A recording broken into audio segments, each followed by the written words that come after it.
আমি আমার বন্ধুদের সাথে আড্ডা দিতে পারবো না, কোথাও যাইতে পারবো না, খেলতে পারবো না, তাহলে করবোটা কি? আমার কথায় উঠবা বসবা, আমার শাড়ির আঁচল ধরে সারা জীবন থাকবা। ও মা গো, আমার জীবন শেষ।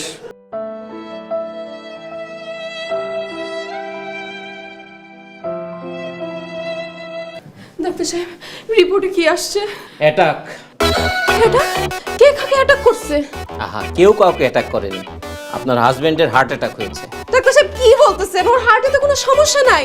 ও চা পানি সিগারেট মদ কিচ্ছু খায় না, ফ্রেন্ডদের সাথে আড্ডা দেয় না, রাত জাগে না, বাসা থেকে বের হয় না। ওর হার্টে সমস্যা হলো কিভাবে? কি বলছেন?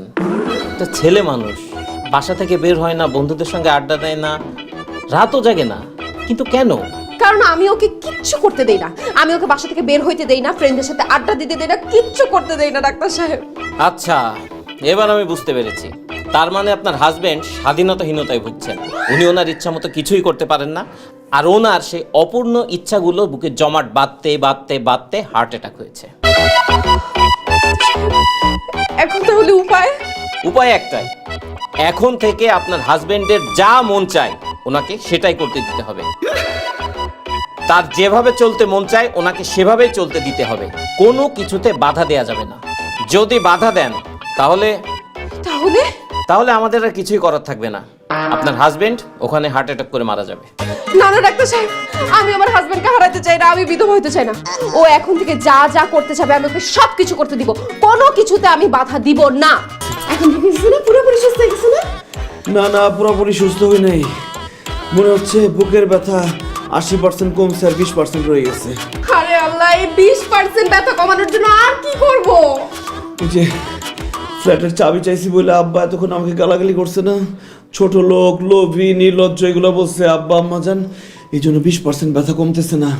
এখন আমি যদি আব্বাকে আর আম্মাকে একটু গালাগালি করতে পারতাম তাহলে মনে হয় 20% ব্যথাটা কমতো। আব্বা জান, আমি ব্যথা নিয়ে খুব বিপদে আছি, আমি কি আপনাকে কিছু গালাগালি করতে পারি? আপনি কিছু মনে করেন না? আমি আপনাকে অল্প একটু গালাগালি করবো, তাহলে আমার 20% ব্যথাটা কমে যাবে। রুবিনা, কথা বলো না কেন? একটুখানি গালাগালি করবে? ফ্ল্যাট নিয়ে নিছো, আইফোন নিয়ে নিছো, বাকি তো আছে গালি নেই, দেও ইচ্ছা মতন গালি দাও, কিচ্ছু মনে করুন না বাবাজি, দেও। এই বুইয়া খারাপ, লোভী, নির্লজ্জ, তোর কত বড় সাহস? তুই আমার লোভী কর, তুই হলো এক নম্বরের লোভী। তুই লোভী বইলা তোর মেয়ে আরেক জায়গায় প্রেম করে, সেখান থেকে ছুটে না অলমোস্ট জোর করে তুই আমার কাছে বিয়ে দিছিস। কেন? কারণ আমার কাছে টাকা আছে, আমার বাবার টাকা আছে, আমার বাড়ি গাড়ি আছে, সেখান থেকে তুই টাকা আনতে পারবি। এই ফকিরনি নির্লজ্জ, আমার যে কস, তুই কয়েকদিন পর পরে তোর মেয়ের কাছ থেকে টাকা আনস, তোর কত টাকা লাগে? আমার গিফট লাগে, ঈদ আসলে তোর নতুন পাঞ্জাবি দিতে হয়। বুইরার বাচ্চা বুইরা, তুই 2 দিন পরে যাবি কবরে, তোর তো নতুন পাঞ্জাবির দরকার কি? হ্যাঁ, তুই আমার নির্লজ্জ কস।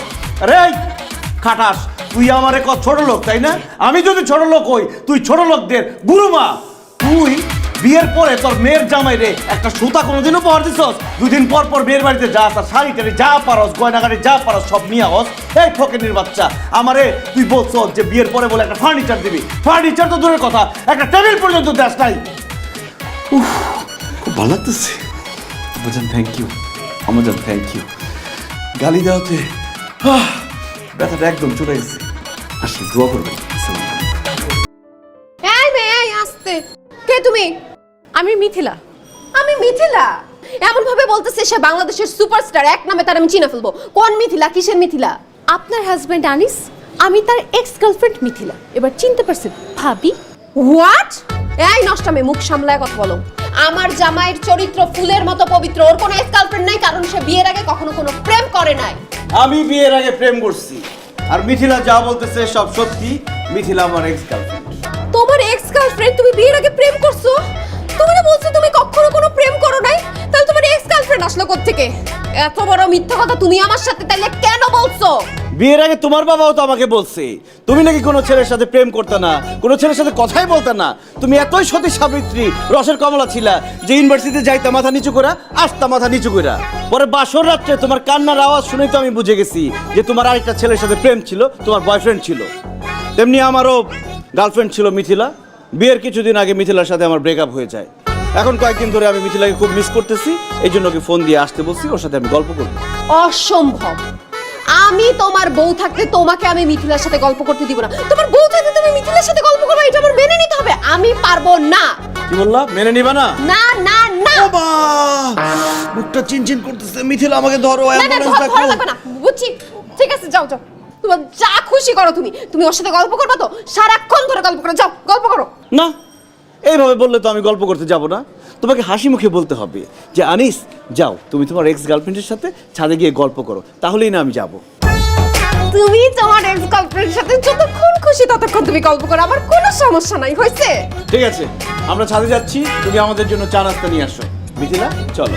করবো ভাই, সেদিন তুমি আমার সাথে একটু কথা বলছিলা, তোমার বউ কি করছে জানো? আমার সাথে ইচ্ছা মতো ঝগড়া করছে, আমার খালি চুলটা ছেঁড়া বাকি রাখছে। শুধু কি তাই করছে, আমার হাজবেন্ডের কাছে যে বিচার দিছে, আমার শাশুড়ির কাছে বিচার দিছে, আমার সংসার যায় যায় অবস্থা।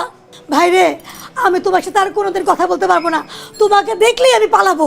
আরে ভাবি, সেদিন কি আছে, দিন বদলাইছে না। এখন আমার বউ আপনার সাথে কথা বলতে দেখলে আপনার সাথে ঝগড়া তো করবেই না, ওটা খুশি হবে। অসম্ভব, আমি একদম বিশ্বাস করি না।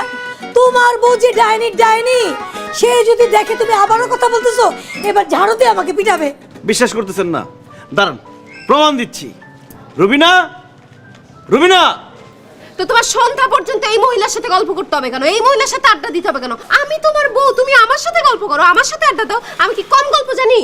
বউয়ের গল্প ভাল লাগে না, ভাবির গল্প ভাল লাগে। এক্ষুনি রিকোয়েস্ট করো। আমি রিকোয়েস্ট করতে পারবো না। আচ্ছা ঠিক আছে, করতেছি। ভাবি, ভাবি প্লিজ একটু আমার জামাইয়ের সাথে গল্প করেন না। আপনার দেবরই তো, দেবরের সাথে একটু গল্প করবেন, আড্ডা দিবেন, চা খাবেন, এটা তো স্বাভাবিক। চলেন আমরা তিনজন সন্ধ্যা পর্যন্ত গল্প করি। তিনজন মিলে কেন? তুমি যাও সামনে থেকে, সরো। আমি একটু থাকি। না, আমি শুধু ভাবির সাথে গল্প করবো।